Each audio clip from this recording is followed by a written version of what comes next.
Good morning my dear student. और आज समाचार पर विचार या व्यूज और न्यूज इस टॉपिक के अंदर में हम लोग 5 डिफरेंट टॉपिक से क्वेश्चंस लेके आए हैं, जैसे इंटरनेशनल रिलेशन, अंतर्राष्ट्रीय संबंध, पॉलिटी एंड कॉन्स्टिट्यूशन, राजनीति और संविधान, इकोनॉमिक्स एंड ज्योग्राफी, क्योंकि दोनों मिक्स्ड है, दोनों मिलता जुलता है, इकोनॉमिक अर्थशास्त्र, ज्योग्राफी, बिहार के ऊपर में कुछ special and science and technology. ये 5 टॉपिक हम लोग इसलिए लेते हैं हमेशा कि मेरा मानना है या एक इस्टेब्लिश्ड फैक्ट है कि तैयारी अगर आप मुख्य परीक्षा की करते हैं और मुख्य परीक्षा की पूरी भरपूर तैयारी करते हैं तो पीटी निकालना एक लाजमी प्रक्रिया है। और मात्र पीटी एग्ज़ाम से 2 महीना पहले आपको सिर्फ मॉक टेस्ट लगाना है। तो तैयारी करने का आपका एक मल्टी लेयर्ड अप्रोच होता है। मल्टी लेयर्ड अप्रोच, जैसे मैंने जो 5 क्वेश्चन दिया, एक सामान्य विद्यार्थी भी, एक नॉर्मल स्टूडेंट भी 4 घंटा में इन 5 क्वेश्चंस को पढ़ के, समझ के, एक एक वर्ड को समझ के, अगर मान लो कोई एक्रोनिम दिया हुआ है तो उसका एब्रिविएशन देख के, मतलब छोटे फॉर्म को पूरा देख के, उसको समझ के, पूरे आंसर को 360 डिग्री एनालिसिस करके समझ के, और उसको फिर राइटिंग प्रैक्टिस करके, और उसको बाद में एक मॉडल आंसर खुद से बना सकता है। अगर उसमें भी कमी हो जाए तो मॉडल आंसर आपको हम दे देते हैं, जहाँ से कि आप अपने आंसर को मैच कर लेंगे। मेरा जो मॉडल आंसर है उसको आप ऐसा कर सकते हैं कि 40 नंबर का अगर है तो आप उसमें 32 मार्क्स दे सकते हैं। तो आप देख सकते हैं कि इस आंसर के कंपैरिजन में मेरा जो आंसर है, चूँकि हमने पूरा 360 डिग्री पढ़ाई किया है, वो आंसर कितना कम या ज़्यादा हो सकता है। यही है पर्सपेक्टिव। मान लिया कि आप इसी तरीके से परीक्षा की तैयारी करते हैं तो जब बीपीएससी का पीटी आता है 2 महीना पहले मेरे साथ जुड़ जाइए, मॉक टेस्ट ले लीजिए। तो 4 घंटा आपने ये पढ़ा, और एक सामान्य स्टूडेंट से अपेक्षा की जाती है कि वो 8 से 10 घंटा पढ़ता है, ठीक। तो 4 घंटा में आपका ये काम हो गया, जिसमें 1 घंटा मेरा लेक्चर सुनना भी है और 3 घंटा में आप कर सकते हैं। उसके बाद आप आ जाइए हमारे ऐप पे, जो प्ले स्टोर पे है। प्ले स्टोर पर टाइप करेंगे यही अरुण सर गंगा घाट, जो लिखा हुआ है यहाँ पर, नीचे में भी दिया हुआ है। मान लिया कि आपको कोई प्रॉब्लम होता है तो इस पेज में फ़ोन नंबर भी दिया हुआ है, वहाँ पर आप मेरे ऑफिस से कांटेक्ट कर सकते हैं। आप उस ऐप को डाउनलोड कर लें। उस ऐप में क्या होगा कि आपको ये तो पूरे वीडियो जो मैं अभी रिकॉर्ड कर रहा हूँ ये तो मिल ही जाएगा। गंगा घाट पर मान लिया बारिश हो जाती है, जैसे आज का दिन है, कल मैं गया था, शाम को बारिश हो गई, क्लास रिकॉर्डेड थे, बच्चे आए, बोले सर क्लास मैंने सुन भी लिया है, मुझे थोड़ा पर्सनल गाइडेंस के लिए हम आ गए हैं, बारिश हो रही थी तब भी।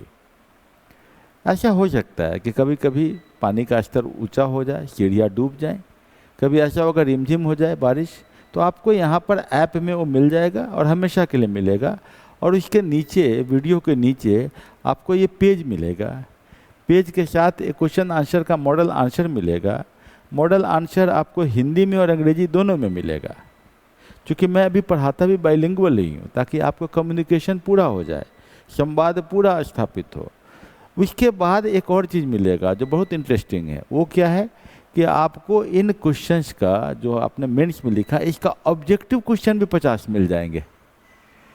तो आप समझ लीजिए कि आप यूपीएससी का पीटी लिखने जाएंगे, उस समय भी यहाँ से आपको 20-25 क्वेश्चन मिले रहेंगे। अब 1500 साल भर में आपने तो क्वेश्चन लिख लिया मेंस का, तो आपका मेंस की तैयारी पूरी है और आपको यहाँ से 20-25 क्वेश्चन मिल गया। और इसके अलावा ऐप में क्या मिलेगा आपको, हिस्ट्री, ज्योग्राफी, पॉलिटी, वो सब को एक लाइन से शुरू कीजिए, पहले हिस्ट्री ख़त्म कीजिए। 40 दिन में मेरे ऐप से आपको पूरा हिस्ट्री की किताब के साथ आपको वीडियो लेक्चर के साथ समाप्त हो जाएगा। वहाँ भी वही पर्सपेक्टिव है, मेंस, पीटी। तो आपने सभी सब्जेक्ट अगर पढ़ लिया तो आपका पूरा डोमेन क्लियर हो जाता है। और हम गंगा घाट पर प्रत्येक दिन आपके मार्गदर्शन के लिए, कोई समस्या हो आके हमसे मिल लीजिए या मेरे ऑफिस से कांटेक्ट करके टाइम ले लीजिए। चलिए हम लोग टॉपिक का डिस्कस करते हैं, क्वेश्चंस क्या क्या है। कौन कौन सा क्वेश्चन हम देखेंगे? इंटरनेशनल रिलेशन में हम क्वेश्चन देखेंगे कि एनर्जी सिक्योरिटी, ऊर्जा का जो हमें सिक्योरिटी की बात है, सुरक्षा, ऊर्जा, ये एक बहुत क्रिटिकल पिलर हो गया, बहुत महत्वपूर्ण पिलर हो गया आज के समय में भारत के विदेश नीति का। आप देख ही रहे हैं, यूनाइटेड अरब इमाराट्स या अरब नेशंस या वेस्ट एशिया से हम तेल का निर्यात, अमेरिका से तेल का निर्यात, रशिया से तेल का निर्यात, इन सबों के साथ हमें एनर्जी सिक्योरिटी के लिए हमें करना पड़ता है। उसके अलावा क्लाइमेट चेंज को लेके नेशनली डिटरमिन्ड कंट्रीब्यूशन है, इसको लेके जो इम्पोर्टेंट पॉइंट है, इसके कॉन्टेक्स्ट में क्वेश्चन बहुत इंपॉर्टेंट बनता है। लिख रहा है कि डिस्कस इंडियाज एनर्जी डिप्लोमेसी, ऊर्जा डिप्लोमेसी जो है, एनर्जी डिप्लोमेसी खासकर आजकल के जियो पॉलिटिकल कॉन्टेक्स्ट में है, इसको एक्सप्लेन करें। ये क्वेश्चन है, 400 वर्ड में इसका आंसर आपसे एक्सपेक्ट किया जाता है बीपीएससी में लिखने का। मैं हमेशा कहता हूँ कि बीपीएससी का जो क्वेश्चन होता है वो थोड़ा टफ होता है इन कंपेरिजन टू यूपीएससी का क्वेश्चन, क्योंकि बीपीएससी क्वेश्चन में 2-3 चीज़ें होती हैं, 2-3 चीज़ को जोड़ देता है। अब बहुत कम्प्लेक्स सब्जेक्ट को एक क्वेश्चन में उठा देता है, और वहाँ 400 वर्ड का अगर आपने आंसर लिखने की कोशिश किया और फैक्ट जितने आएंगे आंसर में सबको समझने की कोशिश किया, तो स्वाभाविक है कि यूपीएससी में आप 250 वर्ड का आंसर आराम से लिख पाइएगा, क्योंकि वहाँ का क्वेश्चन थोड़ा ज़्यादा स्ट्रेट होता है, कॉम्प्लेक्स नहीं रहता है, सिंपल होता है, तो कर लीजिएगा। तो मेंस की तैयारी आपके बीपीएससी के साथ साथ यूपीएससी की भी हो जाएगी। चलिए दूसरा क्वेश्चन देखते हैं जो इकोनॉमी और ज्योग्राफी का है। यहाँ ठीक है, यहीं से देखते हैं कि evaluate the role of open network for digital commerce, ONDC, open network of for digital commerce, बहुत इम्पॉर्टेंट है, बहुत बड़ा चीज़ को चेंज कर दिया है। जैसे कि आपके शहर में ब्लिंकिट आ गया है, वो क्या करता है कि अलग अलग दुकानों का इंटीग्रेशन कर लेता है, उन दुकानों से सामान उठा के आपके घर तुरंत पहुंचा देता है। आपने ऑर्डर किया, वो सब्जी मार्केट से खरीद के पहुंचा देगा आपको, उसको पता है मार्केट का रेट। तो ये जो है उसका इन promoting including digital commerce, digital commerce जैसे आप फ़ोन पे, UPI, OCN, बहुत सारे मेथड है जिससे कि आप पेमेंट कर देते हैं ब्लिंकिट को, और 10 मिनट, 8 मिनट, 4 मिनट में सामान आ जाता है। और अगर आप एक ऑर्डर 300 से ऊपर का करेंगे तो आपको डिलीवरी चार्ज भी नहीं देना पड़ता है। तो ये बहुत बड़ा चेंज है किसी भी शहर के लिए, किसी भी इंडिया के लिए। तो इसका क्या इफेक्ट पड़ने वाला है? हम लोग एक क्वेश्चन यहाँ देख रहे हैं पॉलिटी एंड कॉन्स्टिट्यूशन में। ये क्वेश्चन ऑलरेडी पूछा हुआ है बीपीएससी में, 17वीं बीपीएससी का एक क्वेश्चन है। ये क्वेश्चन पहले भी हम अपने स्टूडेंट को बताए थे, लिखवाए थे, और बीपीएससी में इस पर काफ़ी स्टूडेंट निकाले हैं अपने गंगा घाट की सीढ़ियों वाले। तो discuss the concept of 1 nation 1 election, एक राष्ट्र एक चुनाव, है ना, और it's implication for the federal structure of India. Bharat में बहुत सारे स्टेट्स हैं और हर स्टेट के कॉन्टेक्स्ट में इसका क्या रोल है, what are the potential advantage, इसका फ़ायदे क्या हैं, संभावना क्या है, डिसएडवांटेज, किस तरह से लोकसभा और स्टेट असेंबली, विधानसभा के इलेक्शन को एक साथ करने में इसका क्या इम्प्लीकेशन होगा, एनालाइज करें। एक क्वेश्चन बीपीएससी का है, पूछा हुआ है, फिर भी हम इसको एनालाइज कर लेते हैं क्योंकि हो सकता है यूपीएससी में फिर से आ जाए। हम यहाँ पर एक साइंस एंड टेक्नोलॉजी में हम एक बहुत कॉम्प्लेक्स क्वेश्चन बीपीएससी के पर्सपेक्टिव का निकाल रहे हैं कि ऐसा क्वेश्चन यूपीएससी में कम आता है, आएगा अभी तो इसका पार्ट ही आएगा। वो क्वेश्चन क्या है कि बायोटेक्नोलॉजी इज इमर्जिंग एज की driver of India's health security, agricultural transformation, bio economy. कि बायोटेक्नोलॉजी जो है बहुत बड़ा फील्ड होने जा रहा है, हेल्थ के फील्ड में, आपका एग्रीकल्चर खेती के फील्ड में, या इस तरह का जो इकोनॉमी है पैथोलॉजी वगैरह से रिलेट करवा के दवा ववा चलाने के फील्ड में। Discuss the opportunities and challenges, इसमें क्या अपॉर्चुनिटी क्या चैलेंज है, बहुत ब्रॉड क्वेश्चन पूछता है बीपीएससी कभी कभी। तो associated with the recent biotechnological initiative in India, कि अभी नए हाल में क्या क्या हुआ है, जिसका क्या इम्प्लीकेशन होगा, ये क्वेश्चन पूछ रहा है। डिफ़िकल्ट क्वेश्चन तो है, लेकिन इसको हम लोग आसान बना के समझ लेंगे, लिख लेंगे, तो आपको ये वाला डोमेन बहुत क्लियर हो जाएगा। और अभी एक इम्पॉर्टेंट है इथेनॉल 20 जो मिलाया जा रहा है पेट्रोलियम में, तो बिहार के कॉन्टेक्स्ट में क्वेश्चन बहुत इंपॉर्टेंट है क्योंकि बिहार में इथेनॉल प्लांट बहुत तेज़ी से लगाए जा रहे हैं। Ethanol production has significant potential to promote energy security, agricultural diversification, rural industrialization in Bihar. Ethanol की जो पॉलिसी है उससे बिहार में क्या फ़र्क पड़ेगा, इसको डिस्कस कीजिए। तो ये 5 क्वेश्चन है। चलिए हम लोग एक एक करके क्वेश्चंस को पकड़ते हैं और अपने नोट्स से देखते हैं, जो मॉडल आंसर हमने लिखा है उसको समझने की कोशिश करते हैं, ताकि आप यही पैटर्न यूज कीजिएगा। ठीक है, कीवर्ड तो मैंने वहीं दे दिया है, लेकिन यहाँ पर हम नोट समझते हैं। जैसे कि open network for digital commerce, इसके बारे में जो इंट्रोडक्शन पार्ट हमने लिखा है वो ये लिखा है कि open network for digital commerce ONDC ये गवर्नमेंट ऑफ इंडिया का, भारत सरकार का एक इनिशिएटिव है जिसको लॉन्च किया है department for promotion of industry and internal trade, DPIIT ने किया है। इसको ये याद रखिएगा। अब देख लीजिएगा कि department of promotion of industry and internal trade जो है ये किस मिनिस्ट्री में है, तो खैर लिख दिया है मैंने कि ministry of commerce and industry के अंदर में है। ये करता क्या है, नाम से ही पता है, फिर भी थोड़ा आपको आइडिया और ज़्यादा होना चाहिए कैसे प्रमोशन करता है इंडस्ट्री का, कैसे इंटरनल ट्रेड, देश के अंदर का जो ट्रेड है उसको कैसे ठीक करता है। तो ये बात होगा करनी चाहिए कि 2021 में शुरू हुआ, 2021 में। ये हमने 2021 में गंगा घाट की सीढ़ियों पर हम ONDC के बारे में आपको बताए थे, लेकिन खैर पुरानी बात हो गई, लेकिन वहाँ से क्वेश्चन भी आया था UPSC में, उसी साल आ गया था। फिर भी इम्पोर्टेंट है। करंट अफेयर नहीं कहते इसको कहते हैं एनालिसिस, कि ऐसे टॉपिक्स हैं जिसका दूरगामी इफेक्ट होता है, उसको हम लोग डालते हैं समाचार पर विचार में। और गंगा घाट की सीढ़ियों पर हम लोग सप्ताह में 1 दिन यानी महीना में 4 दिन सिर्फ करंट अफेयर देखते हैं, कि जैसे उनको बोलेंगे G20 का प्रेजेंट प्रेसिडेंट कौन हो गया है, शंघाई कोऑपरेशन ऑर्गेनाइजेशन में कौन है, या कोई एक ऐसी कोई घटना, इस बार फुटबॉल में कौन जीता है, ये जिसका इम्पैक्ट बड़ा 1 ईयर के लिए ही होता है, अगले साल उसका इम्पैक्ट उतना नहीं होता है ना। तो ये होता है करंट अफेयर। हम लोग एनालिसिस कर रहे हैं, समाचार पे विचार, तो वो भी हम लोग डिस्कस करेंगे। महीना में 4 दिन हम डिस्कस कर देंगे आपको, यानी आपको 1 साल में 1500 के करीब में क्वेश्चन मेंस का आप कर लेते हैं और करंट अफेयर से जुड़े रह जाते हैं। तो किसी भी एग्ज़ाम का ये बेस बन जाता है आपका, और यहीं से आपका एग्ज़ाम की तैयारी शुरू हो जाती है। लिख रहा है कि अनलाइक कन्वेंशनल कॉमर्स प्लेटफॉर्म, जैसे कि अमेजन है, कॉमर्स प्लेटफॉर्म कन्वेंशनल है। ये क्या आपने ऑर्डर किया, उनका एक अपना स्टॉक पाइल होता है, वहाँ से भेज देते हैं, टाइम लगता है आने में। ONDC ओपन है, कोई भी दुकान से ले सकते हैं। अभी तो ब्लिंकिट मान लिया कि एग्जाम्पल हम दिए। अभी मान लिया कि आपने लिखा कि भाई हमको 1 किलो सफ़ेद रसगुल्ला चाहिए, जैसे इस प्लेटफॉर्म पे जाएंगे सफ़ेद रसगुल्ला के 5 दुकान आपके सामने में आ जाएगा। हालांकि जोमेटो में ये हो सकता है, लेकिन आपको अपने आप आ जाएगा आइटम वाइज कि आपके 1 किलोमीटर के एरिया में 5 दुकानें हैं, वहाँ का ये रसगुल्ला का ये रेट है, ये क्वालिटी है। आपने जिसको ऑर्डर करेंगे वो दुकानदार जो है आपको पहुँचा देगा। तो ये वो जो भी दुकानदार चाहे उसके साथ जोड़ सकता है कि हम 1 किलोमीटर के अंदर में हम उसको सर्विस देने को तैयार बैठे हुए हैं। कोई भी ऑर्डर आएगा मेरे मोबाइल पे आएगा, हम तुरंत उसको पहुंचा देंगे।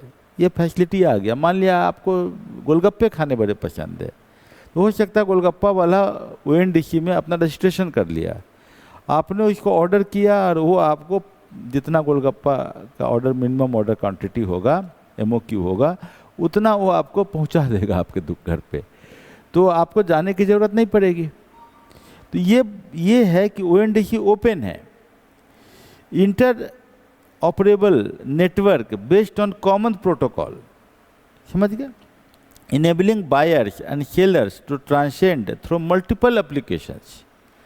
अब गोलगप्पा वाले ने बोल दिया कि मैं किसी भी थ्रू पैसा ले सकता हूँ, कैश ऑन डिलीवरी भी कर सकता हूँ, आप मुझे ये किसी भी UPI से आप भेज सकते हैं। It seeks to democratize digital commerce. अब डिजिटल कॉमर्स अब बड़े वाले लोगों की नहीं कि फ्लिपकार्ट ही करेगा, फ्लिपकार्ट बहुत बड़ी कंपनी बन गई, अमेजॉन ही करेगा, नहीं। अब ONDC जो है सबको ये रास्ता दे देता है, और without taking anything extra, delivery charge तक नहीं लेगा। दुकानदार बोलेगा मुझे तो ऑर्डर घर बैठे मिल गया, अब हमें जलेबी खाना है और हमने ऑर्डर कर दिया जलेबी का, जिलेबी तुरंत आ गया। रश्मि हंस रही है क्योंकि वो जिलेबी खाई है कल। तो ये जो है जिलेबी का ऑर्डर मिल कर दिया आपने, जिलेबी आपके पास पहुंच गया 250 ग्राम का, आप उसको कर दिए यूपीआई। तो आपको दुकानदार के पास जाने की ज़रूरत नहीं है, खुद आपका जो प्लेटफॉर्म है वो आपका लोकेशन लेगा और आपके लोकेशन के बगल का 1 किलोमीटर का एरिया बताएगा। क्लियर है ना?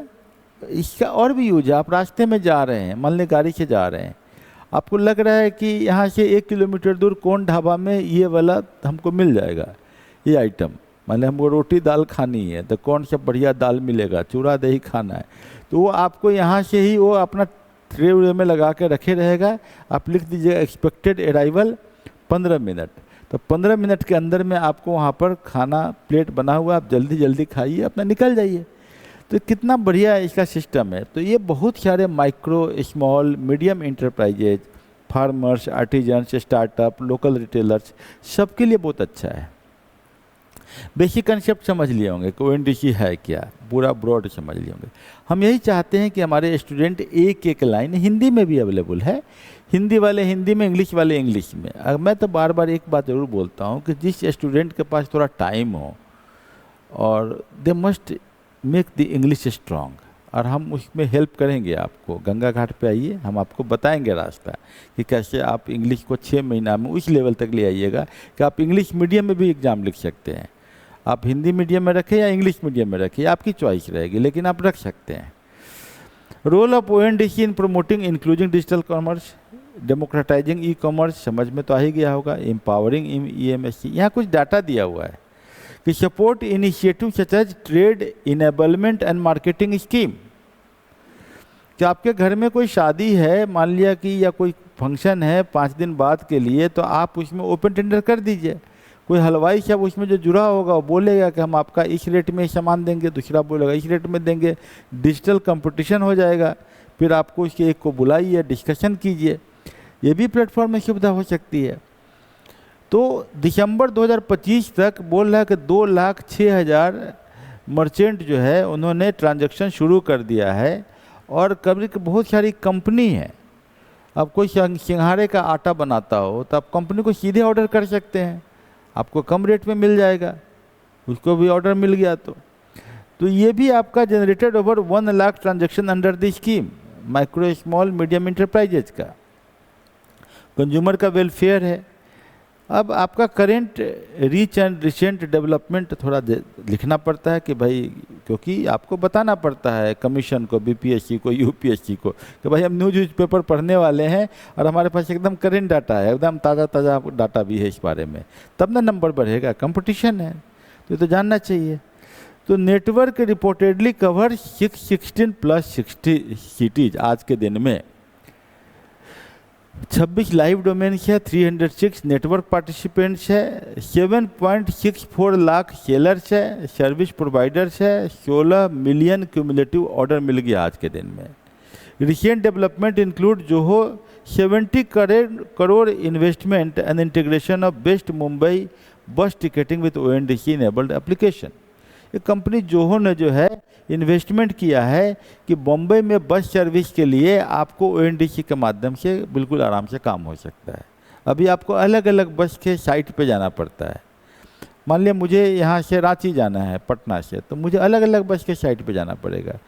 और हम क्या करेंगे, रेड बस में देखेंगे कौन बस का क्या है, लेकिन हम क्या करेंगे, ऐसे बस डालेंगे पटना टू रांची हमको जाना है, तो बस अपने आप सबका कोटेशन आ जाएगा। हो सकता है उस समय रेट कम हो गया हो किसी बस के फेयर का, उसके पास सीट खाली बचा हो, तो 700 का टिकट मुझे जो है तुरंत जो है 300 में मिल रहा हो, तो फैसिलिटी वही है। हम आगे का सीट चाहते हैं तो आगे का सीट का एक बिडिंग हो जाएगा, तो स्वाभाविक है कि कस्टमर को फ़ायदा हो जाएगा। चैलेंजेस तो कुछ है कि लो कंज्यूमर अवेयरनेस, लोगों को पता ही नहीं है कि ONDC नाम की कोई चीज़ एग्जिस्ट करती है।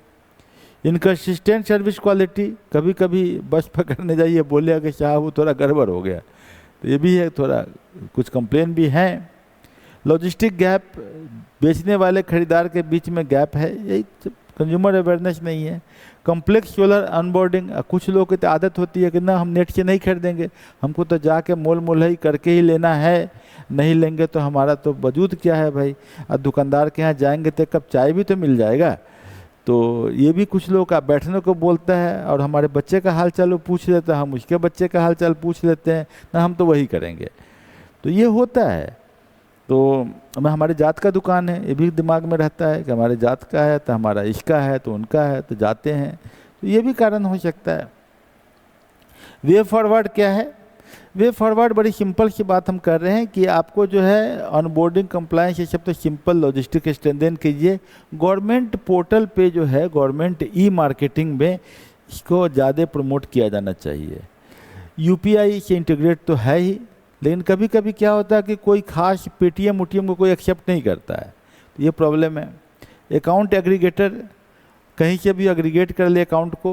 ओशन भी आपका वही है, ओपन क्या क्रेडिट नेटवर्क है, वो भी बिल्कुल यूपीआई की तरह है, बैंकिंग का नेट बैंकिंग की तरह है। तो वो सब अभी आप जो है वो भी कर सकते हैं। Conclusion, ONDC represents a shift from platform centric to protocol based commerce. Platform centric से बहुत इंपॉर्टेंट सेंटेंस है कि प्लेटफॉर्म सेंट्रिक से हम लोग प्रोटोकॉल बेस्ड कर दिए। मतलब कि आपके पास मोबाइल है, प्रोटोकॉल आपने डालिए, कंप्यूटर प्रोटोकॉल, आपका ऑर्डर हो जाएगा, किसी प्लेटफॉर्म पे जाने की ज़रूरत नहीं है। बाय लोअरिंग एंट्री बैरियर्स, कोई आपको पैसे भी नहीं लगते हैं। Market access, empowering small enterprises, digital economy, competitive and resilient, ये जो है आपको ONDC हमारे डिजिटल इंडिया और विकसित भारत के लिए एक बहुत बड़ा मील का पत्थर है। कंक्लूजन में तो ऐसे लिखना होता है ताकि आपका एक ऑप्टिमिस्टिक भी हो जाए। अगर इस तरह का आंसर आप लिख लेते हैं जो 400 वर्ड में हमने लिखने की कोशिश किया है, तो यकीन मानिए 40 में से 32 नंबर तो आपको मिल जाने चाहिए, ठीक है ना। 30 नंबर से ऊपर ही मिलना चाहिए। तो ये एक स्टैंडर्ड आंसर है, इसको अगर आप पढ़ लेते हैं तो इस तरीके से अच्छे से करके, और थोड़ा धीरे धीरे आंसर को इम्प्रोवाइज करते रहेंगे हम लोग, क्योंकि हम लोग ONDC से रिलेटेड कोई और डाटा आएगा वो भी गंगा घाट में डिस्कस कर लेंगे। तो थोड़ा थोड़ा इम्प्रोवाइज करते जाएंगे तो यकीन मानिए कि जो 1500 क्वेश्चन का बैंक आपके पास लिखित तैयार है, अगर वो क्वेश्चन एग्जाम में आता है जो आना ही आना है, तो आपका सिलेक्शन कौन रोक पाएगा। क्योंकि किसी भी व्यक्ति का सिलेक्शन तभी होता है जब लिखे हुए प्रश्न एग्जाम में आते हैं। लिखे हुए जो प्रश्न है या ऑब्जेक्टिव क्वेश्चन जो सॉल्व किया हुआ वो एग्जाम में आता है। अब आपको ONDC के ऊपर में हमारे इसी प्लेटफॉर्म पे जो अरुण सर गंगा घाट जिस प्ले स्टोर से आप डाउनलोड करेंगे, 101 रुपया आप देंगे गुरु दक्षिणा में, तो वहाँ पर आपको क्या मिलेगा, 50 टेस्ट क्वेश्चन मिलेगा। अब यहाँ से क्वेश्चन भी आएगा तो आप सही कर लीजिएगा। कितना आसान है। तो एक सैम्पल के तौर पे आपने ONDC का दिया, अब हम थोड़ा सा डिटेलिंग करेंगे लेकिन थोड़ा जल्दी जल्दी करेंगे। क्वेश्चन है, हालांकि लंबा करके पूछे, छोटा करके पूछे, लेकिन क्वेश्चन है 1 नेशन 1 इलेक्शन पर। ये क्वेश्चन BPSC ने पूछा, अभी पूछा है। क्या पूछा है कि प्रपोजल, इन्होंने पूछा तो बड़ा सिंपल लैंग्वेज में है, लेकिन इसका स्कोप इतना बड़ा था कि discuss the concept of 1 nation 1 election, एक देश एक चुनाव। इसका इम्प्लीकेशन क्या है, जो क्वेश्चन समझे, लोकसभा स्टेट का एक साथ होगा तो क्या होगा। इसी क्वेश्चन को थोड़ा लंबा करके मतलब डिस्कस द हिस्टोरिकल बैकग्राउंड, ये भी लिखना होगा। पोटेंशियल एडवांटेज क्या है, कॉन्स्टिट्यूशनल चैलेंज क्या है, और आप ये भी देखिए 129th अमेंडमेंट बिल में क्या बोला गया है। थोड़ा और खोल दिया क्वेश्चन को, है ना। तो UPSC के लिए ऊपर वाले क्वेश्चंस के जो अलग अलग पॉइंट हैं, वो पॉइंट में से कोई एक उठा के क्वेश्चन पूछ देगा, बोलेगा 200 वर्ड में 150 वर्ड में लिख दो। लेकिन जब BPSC पूछेगा तो नीचे वाला ही क्वेश्चन पूछेगा, क्योंकि चाहेगा कोई सब कुछ लिखे, लेकिन क्योंकि 400 वर्ड भी है, 40 नंबर का क्वेश्चन है। 1 नेशन 1 इलेक्शन में सिंक्रोनाइजिंग इलेक्शन, लोकसभा का और राज्यसभा का एक साथ इलेक्शन हो, और ये while retaining separate legislature and government, हालांकि लोकसभा का और विधानसभा का। तो विधानसभा मतलब कि मान ले बिहार का है तो बिहार में सरकार बनेगी, और उसी के आधार पे MP का भी इलेक्शन होगा, वहाँ बनेगा। कहने का अर्थ है कि आप जब बूथ में जाते हो तो बूथ पे आपको MP साहब का भी एगो चुनाव एगो EVM मिलेगा और MLA साहब का भी मिलेगा, तो आपको 2 वोट दे के आओगे। तो आपका सामने एक समस्या ये आती है कि भाई क्या एक आदमी एक बार में 2 वोट देने के लिए तैयार बैठा है, तो हाँ बैठा है, क्योंकि पंचायती राज में एक व्यक्ति जब बूथ के अंदर जाता है तो 6 वोट दे के आ जाता है और वहाँ भी सही रिजल्ट ही आ रहा है, कोई ऐसा कंप्लेन नहीं आ रहा है। इसका मतलब है कि जनता को वोट देने की प्रक्रिया का अभ्यास होता है या करा दिया जाता है और जनता सीख जाती है। तो ये समस्या तो नहीं होनी चाहिए। तो चैलेंजेज में देख लीजिएगा, हिस्टोरिकल बैकग्राउंड लिखना है कि भारत में शुरू में जब देश को आज़ादी मिली तो स्वाभाविक है कि दोनों चुनाव लगभग एक ही साथ हुए, तो लोकसभा और दोनों इलेक्शन तो साथ ही साथ चलता रहा। लेकिन बीच में क्या हुआ, कुछ स्टेट में सरकारें भंग हो गई, या वहाँ पर भी 77 वगैरह में क्या हुआ भाई, तो इमरजेंसी आ गया, फिर बीच का इलेक्शन हुआ। तो ये सब के कारण जो है जो सरकारें भंग हुई, या जैसे 68-69 में या 4th लोकसभा 1978 में, तो the proposal was later examined by law commission और बोला कि भाई अलग अलग इलेक्शन तो होना ही है। अब इस प्रपोजल को एग्जामिन किया लॉ कमीशन ने 178th रिपोर्ट में। ये इम्पोर्टेंट लाइन है कि लॉ कमीशन है जिसने 170वें रिपोर्ट में इसे एग्जामिन किया। पार्लियामेंट्री स्टैंडिंग कमेटी 2015 में जब प्रेजेंट गवर्नमेंट बीजेपी एनडीए की गवर्नमेंट आई तब उस समय किया, और रामनाथ कोविंद साहब हाई लेवल कमेटी में 2024 में इस पर ज़्यादा बात की, जो एक्स प्रेसिडेंट रह चुके हैं। तो ये 3 हिस्टोरिकल डेवलपमेंट आपको यहाँ पर सामने आता है। एडवांटेज क्या है, वही सब लिखा ही हुआ है, बड़ा इजी है कि साइमल्टेनियस इलेक्शन पब्लिक एक्सपेंडिचर कम हो जाएगा। एक ही बार में बहुत सारे स्टाफ को दो बार लगाने के एक ही से स्टाफ से हमारा काम चल जाएगा, खर्च कम हो जाएगा। Less bar bar model code of conduct लगाइए, बंद कीजिए, दुकानें बंद कीजिए, इधर बंद कीजिए उधर बंद कीजिए, बंद हो जाएगा। वेलफेयर डिलीवरी वगैरह बंद जो कर देते हैं। इलेक्ट्रल साइकिल में रिड्यूस, कैंपेन का भी टाइम बच जाएगा, और गवर्नमेंट का पॉलिसी हॉरिजन में अच्छा रहेगा। कॉमन इलेक्ट्रल रोल रहेगा, पोलिंग इंफ्रास्ट्रक्चर लॉजिस्टिक वगैरह रहेगा। लेकिन कॉन्स्टिट्यूशनल और फेडरल चैलेंज है, किसी स्टेट में कभी सरकार गिर गई, अब कोई स्टेट को तो बराबर लेवल पे लाने के लिए किसी को 7 साल बाद इलेक्शन कराने की ज़रूरत होगी या किसी को 4 साल में कराने की ज़रूरत होगी। तो ये तो स्टेट का जो हमारा फेडरल स्ट्रक्चर है इसलिए तो सही नहीं है। तो Indian parliamentary system prioritises executive accountability, कि भाई फिक्स टेन्योर के लिए, कि भाई कोई भी एग्जीक्यूटिव जो हम चुनते हैं, मिनिस्टर साहब जो रहते हैं, उनका टेन्योर जो है कि फिक्स्ड रहता है, 5 साल का टेन्योर के लिए हम चुनते हैं। अब 1 इलेक्शन हो जाएगा तो बीच में इलेक्शन का प्रॉब्लम हो जाएगा।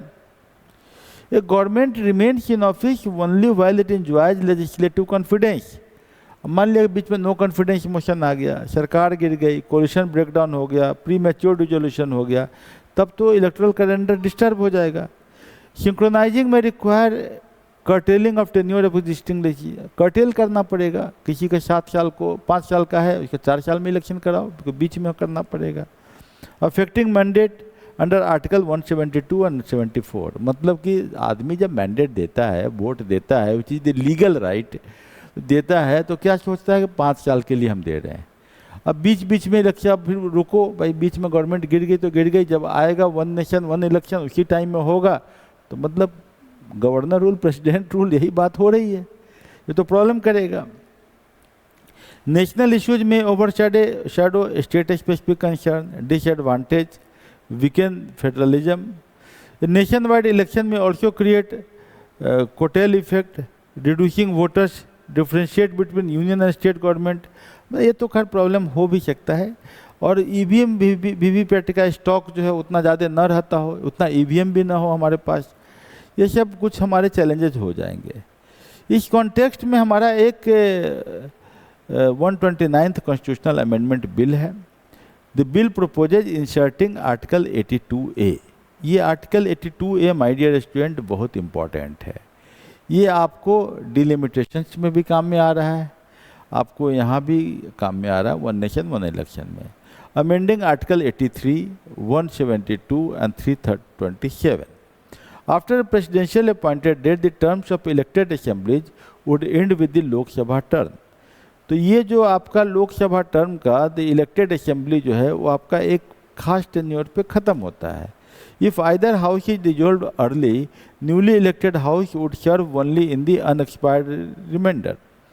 तो मतलब कि कह रहा है इस अमेंडमेंट में कि मान लिया 2.5 साल के बाद इलेक्शन मतलब गवर्नमेंट टूट गई, तो फिर इलेक्शन जो होगा तो वो मात्र 2.5 साल के लिए सरकार बनेगी अब, ताकि वो वन नेशन वन इलेक्शन का जो कैलेंडर है उसको पकड़े। तो कहने का अर्थ है कि मान लिया कि कोई 6 साल के लिए, कोई 5 साल के लिए कोई चुना गया है और 4 साल के बाद वो गवर्नमेंट हट गई, तो सिर्फ अगली सरकार 1 साल के लिए बनेगी उस स्टेट का। तो ये अमेंडमेंट करने की बात हो रही है। द इलेक्शन कमीशन में recommend postponement of A state election after which the president में ऑर्डर ए लेटर पोल। तो ये आपका जो 129th अमेंडमेंट इसकी बात करता है। प्रैक्टिकली ये पॉसिबल भी है, और लेकिन फेडरलिज्म के कॉन्टेक्स्ट से इस पर एक डिबेट जो हुआ है वो बिल्कुल सही क्वेश्चन है। Although the bill creates a mechanism for synchronization, हालांकि 129th बिल में एक सिंक्रोनाइज करने का स्कोप दिया है। कैसे स्कोप दिया है? जैसे हम आपको एक एग्जांपल दे रहे हैं कि एमएलसी का सीट होता है, 6 साल का टेन्योर होता है। मान लें 4 साल के बाद एमएलसी साहब मर जाते हैं, है ना, या किसी कारण से बीच में एमपी इलेक्शन हुआ, एमएलसी एमपी बन गया। ऐसा हुआ भी है, बिहार में ही हुआ है। एमएलसी साहब क्या बन गए? एमपी बन गए। अब 2 साल के लिए दूसरा एमएलसी चुनाव लड़ा है, इसको पता है कि मेरा टेन्योर 2 ही साल रहेगा, लेकिन चुनाव लड़ा, चुनाव हुई, पूरी प्रक्रिया हुई, और एक क्या चीज़ का था? वो ग्रेजुएट कॉन्स्टिट्यूंसी का था, मतलब 4 डिफरेंट डिस्ट्रिक्ट का था, जिला का था, 4 जिला में। तो चुनाव हुआ और 2 ही साल का टेन्योर रहा। उसके बाद 2 साल के टेन्योर के बाद नॉर्मल टेन्योर इलेक्शन साथ में हो रहा है 6 साल के बाद वाला। तो ऐसा होता है, ऐसा नहीं कि नहीं होता है। एमएलए कोई मर जाते हैं, बीच में इलेक्शन होता है, वहाँ पर मध्यावधि चुनाव होता है। तो सिंक्रोनाइजेशन की बात हो रहा है। तो although the bill creates a mechanism for synchronization, it remains inadequate, लेकिन इस पर बहुत सारे रिसर्च करने की ज़रूरत है। रिमाइंडर टर्म्स में produce legislatures lasting only a few months. हो सकता है कि 1 साल के लिए, 11 महीने के लिए सरकार नहीं बने। अब फिर वीकनिंग इलेक्ट्रल मैंडेट्स, इलेक्टोरल के लिए भी एक मुश्किल है। Government effectiveness, it also lakhs grounds, time limits and oversight of postponing state election. Insufficiently addressed hung houses, caretaker government, constructive no confidence motions and consultation with states। इसके लिए आपको different state में रेटिफिकेशन कराने की ज़रूरत पड़ेगी। अगर आप देखिएगा इस तरीके से सभी एंगल को लिखते हुए पॉइंट वाइज आंसर लिख लेते तो नंबर क्यों नहीं मिलेगा? इंटरनेशनल रिलेशंस में हम लोग आते हैं, एक इम्पॉर्टेंट टॉपिक है India's energy diplomacy. India's energy diplomacy, energy security has become a critical pillar of India's foreign policy। बिल्कुल सही बात है। Discuss the energy diplomacy in context of recent geopolitical conflict। लंबा आंसर है, इसको हमें, हमारा विचार है कि आप 800 या 1000 वर्ड में लिख लें, क्योंकि ये टॉपिक खुद ही बहुत लंबा है, लेकिन हम 400 वर्ड में की पॉइंट्स को समेटने की कोशिश किए हैं। एनर्जी सिक्योरिटी को डिफाइन तो करना ही पड़ेगा इंट्रोडक्शन में, कि अवेलेबिलिटी, अफोर्डेबिलिटी, एक्सेसिबिलिटी, AAAS, है ना, एंड सस्टेनेबिलिटी ऑफ एनर्जी। ये जो है अवेलेबल हो, सस्ता हो, सबके लिए सुलभ हो और लंबे टाइम तक चलने वाला हो। ये integral to India's strategic autonomy. Dependence on imports, हम लोग 88% से भी ज़्यादा क्रूड ऑयल का इम्पोर्ट करते हैं, 10% ही हमारे पास अपना क्रूड ऑयल है। अब हम लोग नेचुरल गैस 51% से ज़्यादा बाहर से लाते हैं। तो मेक्स इंडिया को जो है एक शॉक लग जाएगा अगर क्रूड ऑयल बंद हो गया, तो हो ही रहा है। इथेनॉल मिलाने की कोशिश कर रहे हैं, फर्टिलाइज़र कॉस्ट बढ़ जाएगा, घर में LPG गैस सिलेंडर मिलना मुश्किल हो जाएगा, तो ये आपका प्रॉब्लम तो होगा। तो एनर्जी सिक्योरिटी का स्नैपशॉट ले रहे हैं, एक टेबल बना के, चूँकि लंबा आंसर है तो कम में दिखना पड़ेगा। अभी आपको इसको बड़ा करना है 1000 वर्ड में, तो आप इसको, इस टेबल को बढ़ा सकते हैं। Crude oil independence 88%, diversified suppliers and long term contracts, मतलब हमको जो गल्फ, जो आपका वहाँ पर गल्फ कंट्री के साथ एक जो है आपको एक लॉन्ग टर्म कॉन्ट्रैक्ट करने की ज़रूरत होगी, अमेरिका के साथ या रशिया के साथ। क्रूड सोर्स डाइवर्सिफिकेशन, अभी 27 टू अबाउट 40 कंट्रीज के साथ हमारा टर्म्स है। रिड्यूस कंट्री स्पेसिफिक डिस्ट्रप्शन के केस में हम क्या करेंगे ताकि हम ज़्यादा से ज़्यादा कंट्री के साथ अपना टाई अप कर लें। कतार LNG कॉन्ट्रैक्ट जो लिक्विफाइड नेचुरल गैस है, हमको क्या है 7.5 million metric ton per annum, MMTP है, million metric ton per annum, provide predictable gas supplies. Routes outside the state of Hormuz, ये जो है 70% लाना पड़ेगा, रिसेंट पोजीशन 70% पे है against 55% earlier. State of Hormuz अभी रुका हुआ चोक पॉइंट है। तो ये आपको एक जियोपॉलिटिकल के कॉन्टेक्स्ट में देखिए क्या क्या है। रशिया यूक्रेन कॉन्फ्लिक्ट पढ़े भी हम लोग, वेस्ट एशिया कॉन्फ्लिक्ट, रेड सी क्राइसिस, इजराइल हमास टेंशन, ये भी पढ़े हैं हम लोग।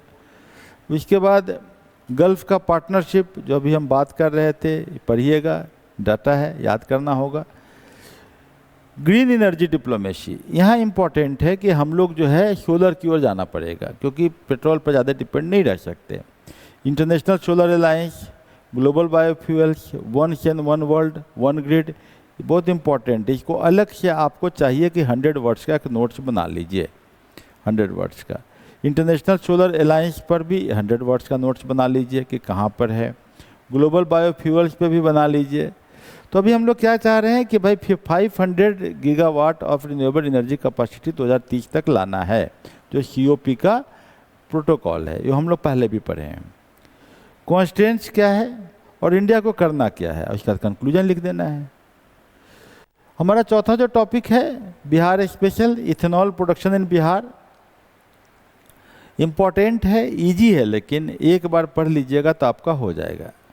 Ethanol blending can transform Bihar का एग्रीकल्चर को, क्लीन फ्यूल हो जाएगा, रूरल एम्प्लॉयमेंट हो जाएगा। E20% इथेनॉल जो मिला रहे हैं, इससे बिहार को करीब करीब कंट्रीब्यूट नियरली 7 क्या होगा, मेज प्रोडक्शन को फ़ायदा होगा, कि बिहार में मेज काफ़ी होता है, 7% of the nation.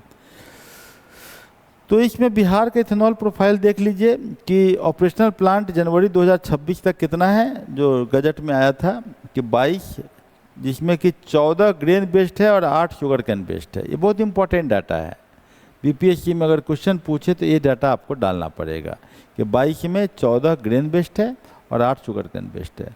Central approved projects कितने हैं, 47, 32 ग्रेन बेस्ड है, 7 मोलासिस बेस्ड है एंड 8 ड्यूअल फीड है। मोलासिस भी शुगर कैन ही का पार्ट होता है। प्रिंसिपल फीड स्टॉक क्या क्या है भाई, तो मेज से हम बनाएंगे, ब्रोकन राइस से बनाएंगे, शुगर कैन जूस से बनाएंगे, और शुगर कैन निकालने से जो मोलासिस होता है उससे भी बनाएंगे। इथेनॉल का वैल्यू चेन जो है ईजी है, मेज, शुगर कैन, मोलासिस, फर्मेंटेशन करते हैं, डिस्टिलेशन करते हैं, फ्यूल ग्रेड इथेनॉल बनाते हैं, ऑयल मार्केटिंग कंपनी खरीदती है और उसको पेट्रोल में मिलाती है, यही उसका वैल्यू चेन बना हुआ है। बाई प्रोडक्ट क्या है, distillers, dried grains and solubles आपका निकलता है। कार्बन डाइऑक्साइड एंड मन्यूर, मन्यूर के तौर पे हम यूज कर सकते हैं उसको। एडिशनल एलाइड रूरल इनकम इसके साथ जुड़ सकता है, क्योंकि ट्रांसपोर्टेशन वगैरह में फ़ायदा होगा। नेशनल पॉलिसी ऑन बायोफ्यूल्स, इसको अमेंड कर दिया 2022 में, और ये जो है permissible feed stock and advance target कि भाई हमको E20 का ब्लेंडिंग को करना है, और अभी तो हम लोग उसको और प्रिपोन कर दिए हैं। इथेनॉल ब्लेंडेड पेट्रोल प्रोग्राम ये तो चालू हो गया। इथेनॉल इंटरेस्ट सबवेंशन स्कीम, ये जो है EISS प्रोग्राम इंट्रोड्यूस्ड जो किया गया है ताकि सब्सिडाइज्ड लोन्स लें, ताकि लोग इस्टेब्लिश करें इथेनॉल प्लांट को। लॉन्ग टर्म ऑफटेक एग्रीमेंट्स वो करने की बात हो रही है। टैक्स का इंसेंटिव दिया जा रहा है। PMG1 स्कीम, ये जो PMG1 जो है ईंधन वातावरण अनुकूल फसल जो है आपका अवशेष निर्माण योजना, ये योजना याद कर लीजिएगा कि provides financial assistance for advanced biofuel projects using the crop residue non food feedstock. Maize productivity support, maize clusters and ICR, Indian institute of maize research project seek to improve productivity in areas located near ethanol plants. वहाँ पर आपको ICR, Indian council of agriculture research, इस पर काम कर रहा है। Bihar government के क्या क्या इनिशिएटिव है, इम्पॉर्टेंट है लिखना, कि इसमें जो है कैपिटल सब्सिडी दे रहे हैं 5 करोड़ तक का, इंटरेस्ट सबवेंशन स्कीम डाल रहे हैं, 100% एग्जम्पशन हम स्टैम्प ड्यूटी पर डाल रहे हैं, फिजिकल सपोर्ट भी दे रहे हैं। इससे बेनिफिट काफ़ी है फार्मर्स को। चैलेंजेस कुछ हैं जो हम लोग देख रहे हैं यहाँ पर, जैसे कि फूड वर्सेस फ्यूल कंपटीशन कि मेज खाने को नहीं मिल रहा है, इथेनॉल में जाएगा, समथिंग लाइक दैट लोग बोल रहे हैं, but the point is that इससे ओवरऑल इकोनॉमी को फ़ायदा होगा। तो ये आपको इथेनॉल पे मिल जाएगा, बड़ा आसान है। अब हम लोग लास्ट टॉपिक पर डिस्कस करने जा रहे हैं, that is the biotechnology in India. Biotechnology क्या क्वेश्चन है, इज इमर्जिंग एज ए की driver of India's health security, agriculture transformation, bio economy, इसको डिस्कस करें। बड़ा इंटरेस्टिंग है कि आप इसको एक एक लाइन को समझने की कोशिश करेंगे। तो बायोटेक्नोलॉजी स्वाभाविक है, एप्लीकेशंस क्या है, लिविंग सिस्टम को हम यूज करते हैं टेक्नोलॉजी के फील्ड में। बायोमोलिक्यूल्स जो हमारे बॉडी में कार्बोहाइड्रेट, प्रोटीन, फैट्स, इसको जो होता है उसको हम लोग सबको डेवलप करते हैं। डिफरेंट तरह के प्लांट्स के जो होते हैं उनको हम डेवलप करते हैं, और इस सब को हम सीड टेक्नोलॉजी, सभी टेक्नोलॉजी में लेके आते हैं कि प्रोडक्ट एंड प्रोसेसेज वो आपका इंडिया के health security, food security, green growth के लिए इम्पॉर्टेंट है। इंडियन बायो इकोनॉमी जो है 2014 में 10 बिलियन था, तो अभी जो 2024 में 165 बिलियन का हो गया है, मतलब 4.25% ऑफ जीडीपी का कर रहा है। नेशनल टारगेट जो है हमारा 300 बिलियन का है, यूएस डॉलर का, ये सभी डॉलर के टर्म्स में। तो आप इसको, इस डाटा को याद कर लीजिएगा कि इतना बड़ा है। ये डाटा जैसे ही आप शुरू में इंट्रोडक्शन में डालिएगा, नंबर आपका सीधे बढ़ जाएगा, क्योंकि डाटा आपका बहुत इंपॉर्टेंट है। क्या है डाटा भाई, 2014 में 10 बिलियन डॉलर का बिजनेस, अभी जो है 165, 16 गुना बढ़ गया 10 साल में, और 4.25% जीडीपी हो गया है। हम टारगेट रखें 300 बिलियन तक ले जाने का। अभी 165 हम कहाँ ले जाएंगे, 300 बिलियन। इस कॉन्टेक्स्ट में कुछ इनिशिएटिव लिया गया है कि बायो टेक्नोलॉजी E3 पॉलिसी, इसमें क्या है, AI हब बनाने की बात होती है, बायो फाउंड्रीज बनाएंगे, bio manufacturing for precision therapeutics, मतलब मेडिसिन के फील्ड में, smart proteins, climate resilient crops, biochemicals and carbon utilization. ये आपकी पॉलिसी है 2024 को। इस पॉलिसी को आपको क्या करना होगा, अब यूपीएससी में आप यकीन मानिए कि इसी क्वेश्चन पे 10 नंबर का क्वेश्चन बना देगा, तो आपको 10 नंबर के हिसाब से तो यहीं से निकालना पड़ेगा। इसको थोड़ा बड़ा करके लिख लीजिए तो आपका 10 नंबर का क्वेश्चन बन जाएगा। मिनिमम 150 वर्ड्स में एक बनाइए नोट्स इसका। बायोराइड, अगेन द सेम थिंग, यहाँ से फिर 10 नंबर का क्वेश्चन निकाल देगा यूपीएससी, तो आपको इस पर करना होगा। यूपीएससी ऐसे ही करता है, वो उसका छोटा पार्ट लेता है, अब बीपीएससी उसको कॉम्प्लेक्स कर देता है, बस यही है फ़र्क। छोटा पार्ट लेने से टफ भी कभी कभी हो जाता है, और कॉम्प्लेक्स करने से भी एक अलग टफनेस आ जाता है। दोनों के अपने चैलेंजेज हैं। तो ये जो आपका है, इसके लिए जैसे कि जीनोम इंडिया एंड IBDC, इसमें जो है होल जीनोम प्रोजेक्ट, ये अलग से आपको पढ़ना होगा। जीनोम एडिटेड राइस अभी शुरू हुआ है, इसके ऊपर में पीटी में क्वेश्चन आ सकता है। हम पूछे भी हैं, आपसे पूछे हैं, अभी क्वेश्चन भी पूछे नीचे में। नेशनल बायो फार्मा मिशन, तो ये आपको थोड़ा सा करना होगा, अलग अलग इस पर नोट्स बना लेने पड़ेंगे। Before writing a good answer you should make this type of the notes for your revision. Health security में फ़ायदा करेगा, ऐसे वैक्सीन बनाने में, बायोसिमिलर्स, ये सब जो वर्ड आया बायोसिमिलर्स, व्हाट आर बायोसिमिलर्स, ये आपका पीटी का क्वेश्चन बन सकता है। मैसेंजर आरएनए किस तरह प्रोटीन सिंथेसिस करता है, ये पीटी का क्वेश्चन बन सकता है। बायोथेराप्यूटिक्स में कैसे डिपेंडेंस करता है, हम पेंडेमिक में, कोरोना में कैसे इसको हम यूटिलाइज कर सकते हैं। ये जो जीनोम इंडिया कैसे ट्रीट करता है इंडिया के जेनेटिकली डाइवर्स पॉपुलेशंस के लिए, ये सभी अपने आप में एक एक लाइन जो है आपके लिए एक नया विस्टा खोलता है। हालांकि जब हम बायोटेक्नोलॉजी पढ़ाएंगे तो सब टॉपिक को पढ़ाएंगे नहीं, पढ़ा दिए हैं, साइंस या टेक्नोलॉजी में जाइएगा, वहाँ आपको ये लेक्चर मिल जाएगा।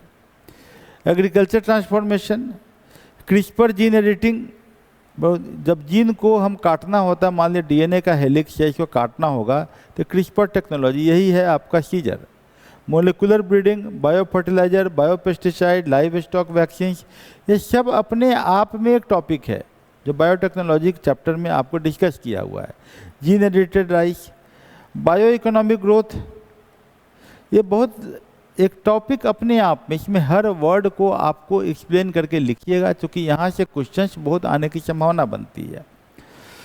तो ये जो है बायोप्लास्टिक्स पूछा हुआ है क्वेश्चन है यूपीएससी का, enzymes, biofuels, fermented chemicals, waste to value technologies, ये सभी को आपको जो है एक एक वर्ड को लेके आपको लिखना पड़ेगा, और जो कि हमने बायोटेक्नोलॉजी चैप्टर में किया है। चैलेंजेस क्या है कि India faces fragmented regulation, biotechnology में बहुत सारे रेगुलेशंस का, इनएडिक्वेट रिच कैपिटल लगता है इसमें, limited pilot school facilities, dependence on imported equipments, gene edited crops में बायो सेफ्टी की बात हो जाती है। Way forward, India must come forward, public private partnership करना पड़ेगा। कंक्लूजन है कि इसमें एथिक्स का डोमेन है, इंक्लूजन है, इस तरीके से करके ये क्वेश्चन का आंसर दिया गया है। But this question requires a detailed study bye you, क्योंकि इतना आसान नहीं है। बायोटेक्नोलॉजी चैप्टर को पूरा पढ़िएगा, फिर इस क्वेश्चन को डील कीजिएगा, आपके लिए आसान हो जाएगा। लेकिन आप पहले इस क्वेश्चन को समझिए, कोशिश कीजिए करने का, करने के बाद बायोटेक्नोलॉजी चैप्टर पे जाइए और इसके एक बार पढ़ लीजिएगा। 2-3 घंटा में बायोटेक्नोलॉजी के पूरे कंसेप्ट आपके हो जाएंगे, एक चैप्टर भी आपका पूरा का पूरा हो जाएगा। तो माय डियर स्टूडेंट्स, आज के टाइम में, आज के दिन में, आज मंगलवार है, आज 21 जुलाई है। This is the updated news what I am telling to you. हम पहले भी बोले हैं कि हम आपको वीक में एक बार करंट अफेयर पे भी आएंगे, बिल्कुल करंट अफेयर, जो कि इस साल के लिए कि कौन फीफा वर्ल्ड कप कौन जीता, किसने वो 20 में सेंचुरी मार दिया, समथिंग लाइक दैट, जो आपको छोटे मोटे एग्जाम में पूछते हैं, तो वो भी हम डिस्कस कर लेंगे। लेकिन हम लोग का जो व्यूज और न्यूज है, इसको अगर आप लिखेंगे नहीं तो आपकी पढ़ाई नहीं हो पाएगी। क्योंकि मेरा जो वीडियो है ये आपका 25% से ज़्यादा काम नहीं करता है। इससे आपको एक आइडिया लगता है, एक स्कोप लगता है, आपको मैं रास्ता दिखा देता हूँ कि ये रास्ते पे जाना है। लेकिन उस रास्ते पे जाने के लिए आपको फिर नोट्स को दोबारा पढ़ना पड़ेगा, ध्यान से पढ़ना पड़ेगा, लाइन बाय लाइन पढ़ना पड़ेगा, वर्ड बाय वर्ड पढ़ना पड़ेगा, तब आपका पीटी और मेंस की तैयारी होगी। पढ़ने के बाद आपको इस क्वेश्चंस को अपने से लिखना पड़ेगा, लिखने के बाद दोबारा लिखना पड़ेगा। दिस विल रिक्वायर कि एक क्वेश्चन लिखने में आपको 40-45 मिनट का टाइम लग जाता है। मतलब 3-4 घंटे का तो काम है। मेरा क्लास के बाद 3 घंटे में आप 4-5 क्वेश्चन लिख सकते हैं, और ये काम आप डेली कीजिए। और उसके बाद क्या कीजिए कि एक टाइम में आप एक तरीके से आप अपना हिस्ट्री या पॉलिटी जो उठाना है, अभी पॉलिटी उठा लीजिए अपना, उसको धीरे धीरे 1 महीना में ख़त्म कीजिए। इस तरीके से 6 महीना में देखिएगा कि आपका इधर मेंस की तैयारी, स्टैटिक पोर्शन और डायनेमिक पोर्शन दोनों हो जाता है, और आपका एग्ज़ाम बड़े आसानी से निकल जाता है। Okay, all the best, thank you.